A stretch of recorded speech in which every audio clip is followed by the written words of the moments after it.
Hey everybody, and welcome to the channel. If you haven't been here before, my name is Dr. Todd Strong. I've been helping people resolve their chronic health issues, from neuropathy to gut issues to headaches to thyroid issues, for the last 5 years. And so today I want to talk to you about something really important. So we're going to talk to you about elevated insulin levels and their correlation to cancers, because cancer is something that is growing, unfortunately. I see a lot of people who get chemo or radiation therapies and then they develop neuropathy afterwards. And we're able to help them reverse that as long as it hasn't progressed too far. And we do diabetic neuropathies and a lot of different other type of neuropathies. But when we talk about cancer, I think that it's just important that you talk to your doctor and you use this as a resource so that you can, one, prevent this from ever happening, because part of my mission is to help people prevent these diseases from ever happening, because I've seen the impact that they just have on the lives of my patients. So let's get right into it.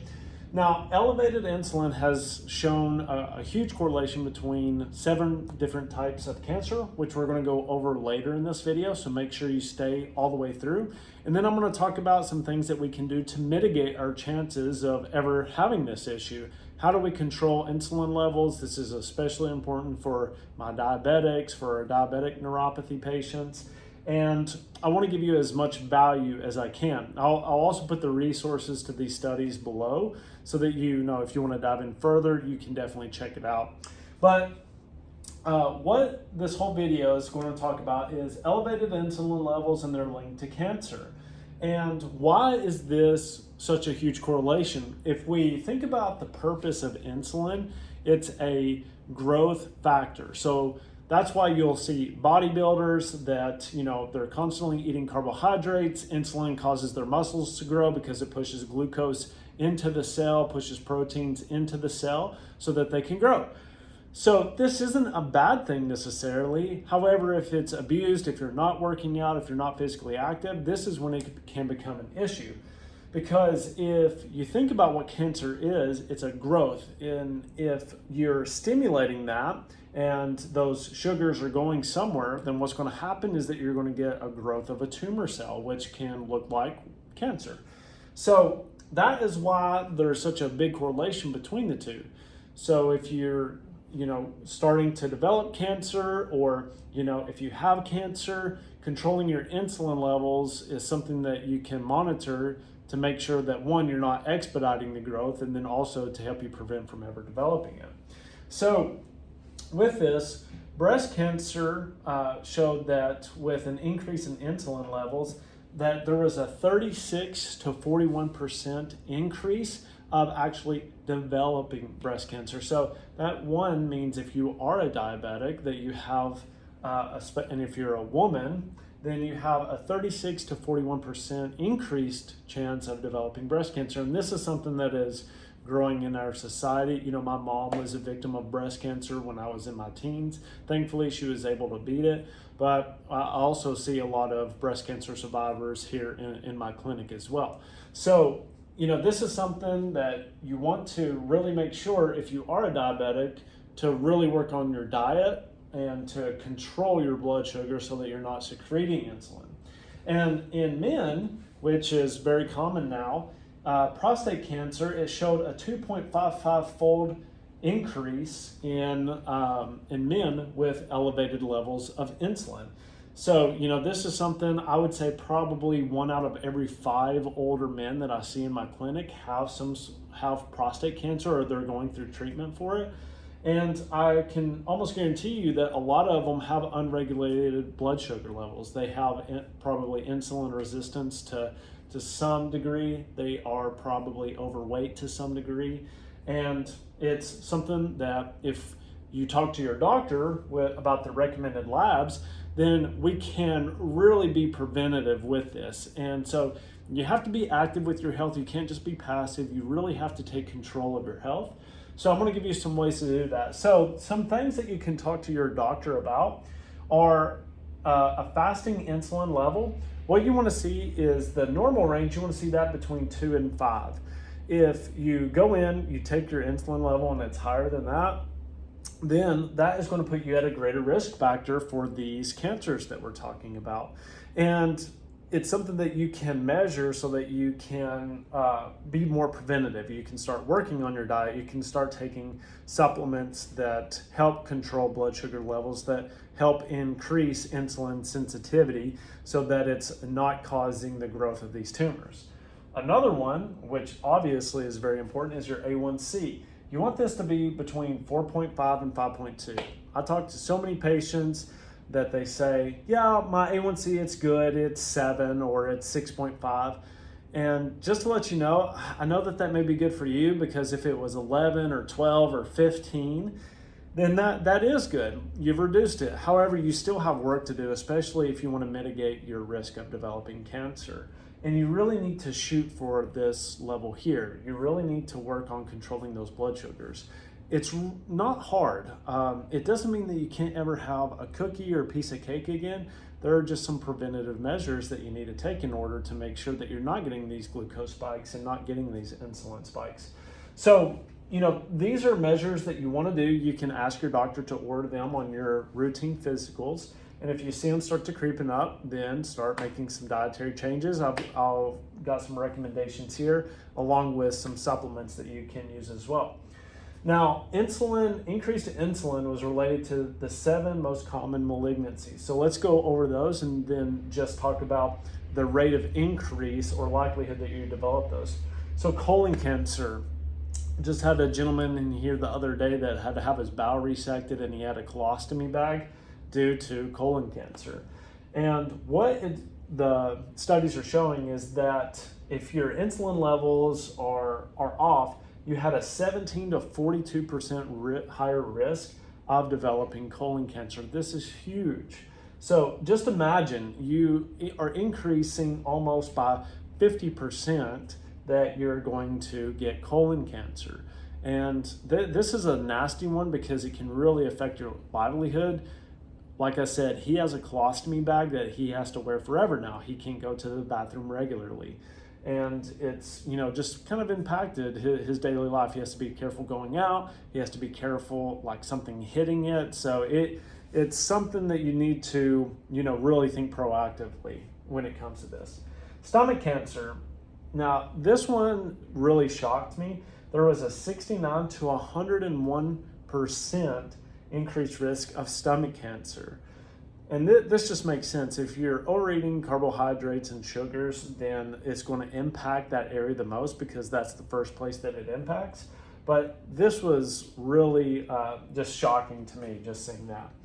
In breast cancer, you have a 2 to 3x increased risk of developing breast cancer. More and more women are exposed to chemicals as far as makeup. So you can go back and see some of my other videos where I talk about this.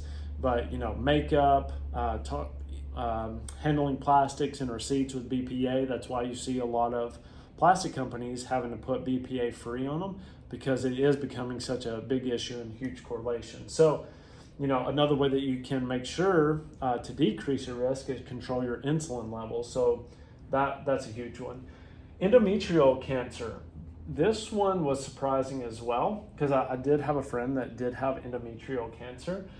It increased it by 8.5 to 45% increase fold, which just is exponential in the risk that a woman may develop endometrial cancer. This goes along with PCOS, or polycystic ovarian syndrome, which a lot of women have, especially younger women. It's all correlated back to insulin levels. So not only is endometrial cancer correlated to that, but PCOS. You have to control your blood sugars if you want to reverse PCOS and address it correctly. I don't think a lot of doctors know that, especially probably not your gynecologist. And if you want to do that, it's very simple. However, you need to start really working on your diet to address it. Prostate cancer, we already talked about that, was the 2.5 to 5.62 increase.